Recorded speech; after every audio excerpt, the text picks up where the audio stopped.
Hello, learned and astonishingly attractive pupils. My name is John Green, and I want to welcome you to Crash Course World History. Over the next 40 weeks together, we will learn how in a mere 15,000 years, humans went from hunting and gathering... Mr. Green, is this going to be on the test? Yeah, about the test. The test will measure whether you are an informed, engaged, and productive citizen of the world, and it will take place in schools and bars and hospitals and dorm rooms and in places of worship. You will be tested on first dates, in job interviews, while watching football, and while scrolling through your Twitter feed. The test will judge your ability to think about things other than celebrity marriages, whether you'll be easily persuaded by empty political rhetoric, and whether you'll be able to place your life and your community in a broader context. The test will last your entire life, and it will be comprised of the millions of decisions that, when taken together, make your life yours. And everything will be on it. I know, right? So pay attention.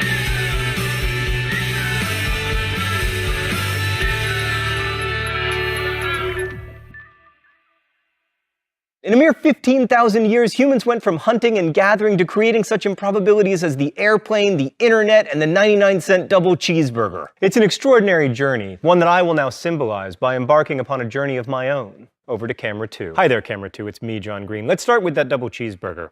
Oh, food photography. So this hot hunk of meat contains 490 calories. To get this cheeseburger, you have to feed, raise, and slaughter cows, then grind their meat, then freeze it and ship it to its destination. You also gotta grow some wheat and then process the living crap out of it until it's whiter than Queen Elizabeth I. Then you gotta milk some cows and turn their milk into cheese, and that's not even to mention the growing and pickling of cucumbers, or the sweetening of tomatoes, or the grinding of mustard seeds, etc. How in the sweet name of everything holy did we ever come to live in a world in which such a thing can even be created, and how is it possible that those 490 calories can be served to me for an amount of money that, if I make the minimum wage here in the US, I can earn in 11 minutes? And most importantly, should I be delighted or alarmed to live in this strange world of relative abundance? Well, to answer that question, we're not going to be able to look strictly at history because there isn't a written record about a lot of these things, but thanks to archaeology and paleobiology, we can look deep into the past. Let's go to the thought bubble. So 15,000 years ago, humans were foragers and hunters. Foraging meant gathering fruits, nuts, also wild grains and grasses.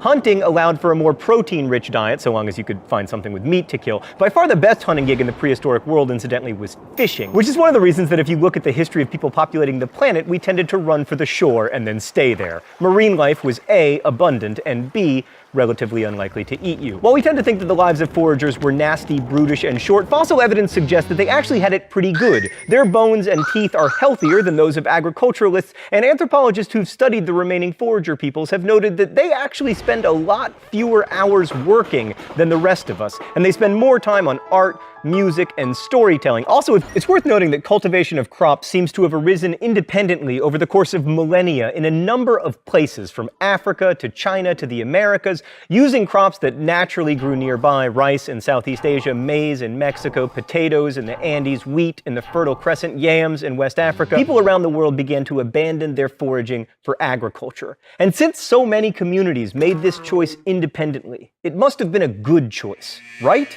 Even though it meant less music and scootily pooping. Thanks, Thought Bubble. All right, to answer that question, let's take a look at the advantages and disadvantages of agriculture. Advantage: controllable food supply. You might have droughts or floods, but if you're growing the crops and breeding them to be hardier, you have a better chance of not starving. Disadvantage: in order to keep feeding people as the population grows, you have to radically change the environment of the planet. Advantage: especially if you grow grain, you can create a food surplus, which makes cities possible, and also the specialization of labor. Like in the days before agriculture, everybody's job was foraging, and it took about 1,000 calories of work to create 1,000 calories of food. And it was impossible to create large population centers. But if you have a surplus, agriculture can support people not directly involved in the production of food. Like, for instance, tradespeople who can devote their lives to better farming equipment, which in turn makes it easier to produce more food more efficiently, which in time makes it possible for a corporation to turn a profit on this 99-cent double cheeseburger.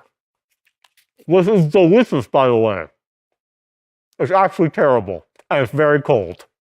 And I wish that I had not eaten it. I mean, can we just compare what I was promised to what I was delivered? Yeah, thank you. Yeah, this is not that. Some would say that large and complex agricultural communities that can support cities and eventually inexpensive meat sandwiches are not necessarily beneficial to the planet or even to its human inhabitants. Although that's a bit of a tough argument to make coming to you as I am in a series of ones and zeros. Advantage, agriculture can be practiced all over the world, although in some cases it takes extensive manipulation of the environment, like, irrigation, controlled flooding, terracing, that kind of thing. Disadvantage, farming is hard. So hard, in fact, that one is tempted to claim ownership over other humans and then have them till the land on your behalf, which is the kind of non-ideal social order that tends to be associated with agricultural communities. So why did agriculture happen? Wait, I haven't talked about herders. Herders, man, always getting the short end of the stick. Herding is a really good and interesting alternative to foraging and agriculture. You domesticate some animals and then you take them on the road with you. The advantages of herding are obvious. First, you get to be a cowboy. Also, animals provide meat and milk, but they also help out with shelter because they can provide wool and leather. The downside is that you have to move around a lot because your herd always needs new grass, which makes it hard to build cities unless you are the Mongols.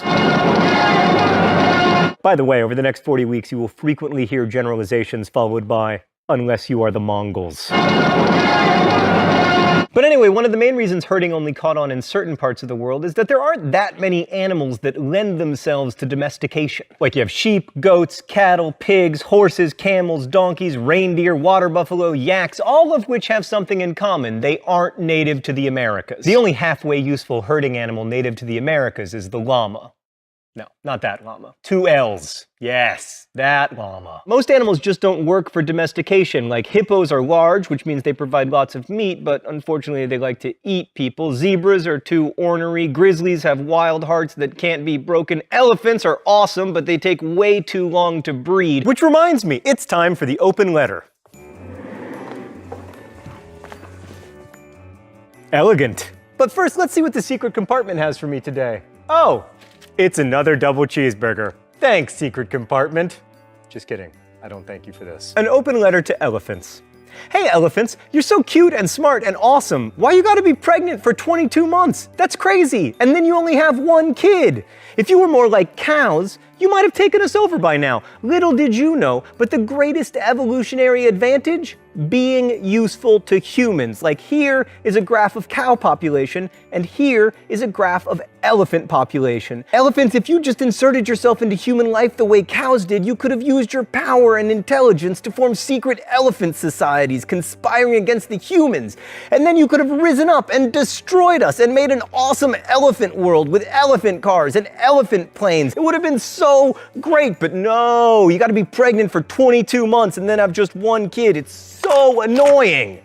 Best wishes, John Green. Right, but back to the agricultural revolution and why it occurred. Historians don't know for sure, of course, because there are no written records, but they love to make guesses. Maybe population pressure necessitated agriculture even though it was more work, or abundance gave people leisure to experiment with domestication, or planting originated as a fertility right, or, as some historians have argued, people needed to domesticate grains in order to produce more alcohol. Charles Darwin, like most 19th century scientists, believed agriculture was an accident, saying, "A wild and unusually good variety of native plant might attract the attention of some wise old savage." Off topic, but you will note in the coming weeks that the definition of savage tends to be not me. Maybe the best theory is that there wasn't really an agricultural revolution at all, but that agriculture came out of an evolutionary desire to eat more. Like early hunter-gatherers knew that seeds germinate when planted, and when you find something that makes food, you want to do more of it. Unless it's just food, then you want to do less of it. I kind of want to spit it out. Oop.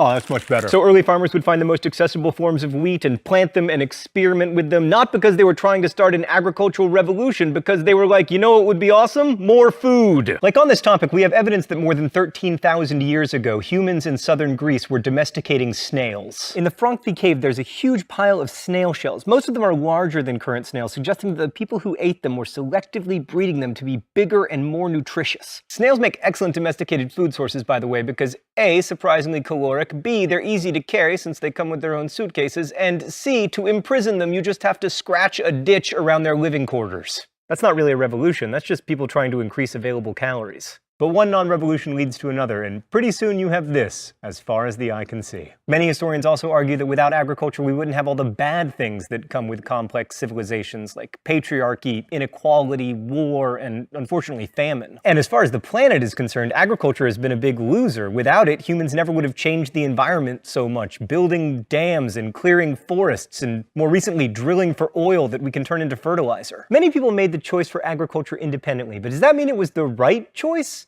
Maybe so and maybe not, but regardless, we can't unmake that choice. And that's one of the reasons I think it's so important to study history. History reminds us that revolutions are not events so much as they're processes, that for tens of thousands of years, people have been making decisions that irrevocably shaped the world that we live in today. Just as today we're making subtle, irrevocable decisions that people of the future will remember as revolutions. Next week, we're going to journey to the Indus River Valley. Whoa, it's very fragile, our globe.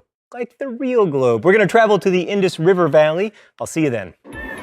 Crash Course is produced and directed by Stan Muller. Our script supervisor is Danica Johnson. The show is written by my high school history teacher Raoul Meyer and myself, and our graphics team is Thought Bubble. If you want to guess at the phrase of the week, you can do so in comments. You can also suggest future phrases of the week. And if you have a question about today's video, please leave it in comments where our team of semi-professional quasi-historians will aim to answer it. Thanks for watching, and as we say in my hometown, don't forget to be awesome.